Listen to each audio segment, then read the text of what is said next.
नमस्कार सभी मित्रों को हमारे YouTube चैनल अमृत वचन में आप सभी का हार्दिक स्वागत है।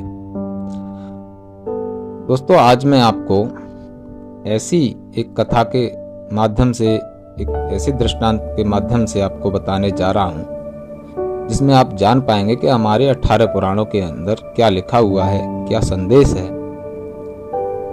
छोटे से श्लोक मात्र से पता चल जाएगा कि 18 पुराण जो श्री वेद व्यास जी रचित हैं उनमें उन्होंने क्या संदेश इस संसार को दिया है। जैसा कि आपको पता ही होगा कि हमारे जो 18 पुराण हैं उनमें से 6 पुराण जो हैं वे भगवान ब्रह्मदेव को समर्पित हैं और 6 पुराण भगवान विष्णु को और 6 पुराण जो है भगवान शिव को समर्पित हैं। तो ये 18 जो पुराण हैं इनकी जब रचना श्री वेद व्यास जी ने कर ली थी तो उस समय पर तीनों लोकों और 14 भुवनों में बहुत ज़्यादा उत्साह का संचार हुआ और व्यास जी को तीनों लोकों में से सभी नर नाग गंधर्व इत्यादि उनकी भूर भूर प्रशंसा कर रहे थे और उनको बधाइयां दे रहे थे। अब माहौल हर्षोल्लास से भरा था। तो एक दिन व्यास जी को बैठे बैठे ख्याल आया कि संसार में सबसे प्रेमी जो हमारे सबसे प्रिय मित्र हैं वे नारद जी हैं। और ऐसे समय पर जब कि तीनों लोकों में से सभी लोग आ जा रहे हैं, नारद जी ना आए, ना उन्होंने कुछ हमारे इन पुराणों के विषय में कुछ कहा, क्या कारण है। तो इसी प्रकार व्यास जी स्मरण कर रहे थे नारद जी का। तब तक नारद जी का वहां पर प्रादुर्भाव हुआ। क्योंकि पुराने समय में ऋषि मुनियों के पास ऐसी कलाएं, ऐसी विद्याएं थीं कि स्मरण करने मात्र से संदेश एक दूसरे के पास पहुंच जाया करते थे। तो उनके पास भी संदेश पहुंचा कि नारद जी को स्मरण किया है व्यास जी ने, तो आए, तो बैठे, नमस्कार प्रणाम हुआ। जलपान करने के बाद में चर्चा शुरू हो गई। तो उसी समय व्यास जी ने कहा कि नारद जी, हम तो आपसे बहुत नाराज हैं। तो नारद जी बोले कि ऐसी कहाँ हम लोगों के बीच में ऐसी बात आ गई, ऐसा क्या हमसे भूल हो गई कि आप हमसे नाराज हो, जरा कारण तो बताइए। तो व्यास जी बोले कि कारण ये है कि जब हमने इन 18 पुराणों की रचना करी है और तीनों लोकों में से सभी लोगों को अति प्रसन्नता हो रही है, सब लोग बधाइयां दे रहे हैं, सारे लोग मिलजुल रहे हैं, तो आपने हमारे पुराणों के बारे में ना कोई अपनी राय रखी है और ना ही आपने हमें बधाई दी है। तो इस वजह से हम नाराज हैं, क्योंकि हमारे सबसे प्रिय मित्र आप ही हैं और आपका कोई भी इस विषय में कोई आपका वक्तव्य इत्यादि नहीं आया। तब नारद जी ने कहा कि देखिए व्यास जी, आपको तो पूरा ज्ञात है कि मुझे ऐसा श्राप लगा हुआ है कि मैं कहीं पर भी 3 घड़ी से ज्यादा ठहर नहीं सकता। और चूंकि मैं जब 3 घड़ी से ज्यादा ठहरूंगा नहीं तो मैं आपके पुराणों का अध्ययन नहीं कर सकता है, और जब मैं आपके पुराणों को पढ़ नहीं पाऊंगा तो मैं इसके बारे में राय भी कैसे रखूंगा। तो यही कारण है कि मैंने आपके पुराणों के बारे में कोई राय नहीं रखी। अब बताइए कैसे क्या समाधान हो सकता है। तो इसी बात पर उनका चिंतन मनन चलता रहा।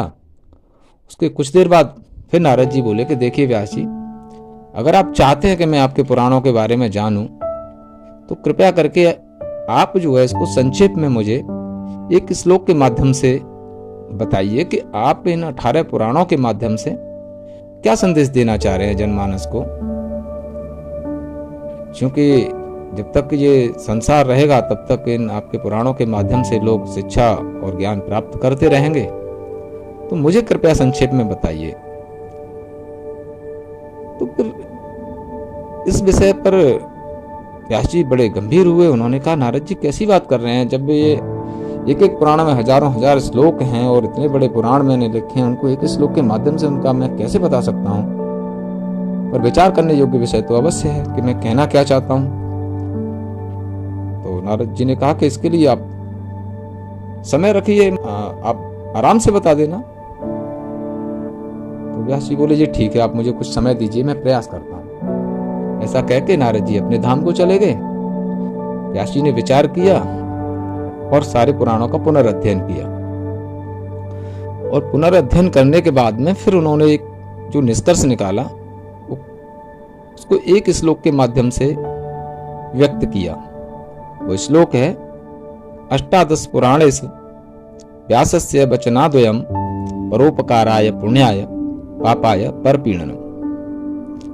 अर्थ इसका उसी प्रकार है जिस प्रकार से श्री तुलसीदास जी ने रामचरितमानस में चौपाई के माध्यम से कहा है कि परहित सरिस धर्म नहीं भाई, पर पीड़ासम नहीं अधमाई। यही व्यास जी ने अपने पुराणों से निष्कर्ष निकाला कि कहने का मेरा सार यही है। इन 18 पुराणों के माध्यम से अगर संक्षेप में इसे कहा जाए और समझा जाए कि संसार में आपके मन, वचन अथवा कर्म से किसी की आत्मा को, किसी भी प्राणी जीव मात्र को इस संसार में किसी प्रकार का कोई कष्ट हो रहा है, संसार में वही सबसे बड़ा पाप है। और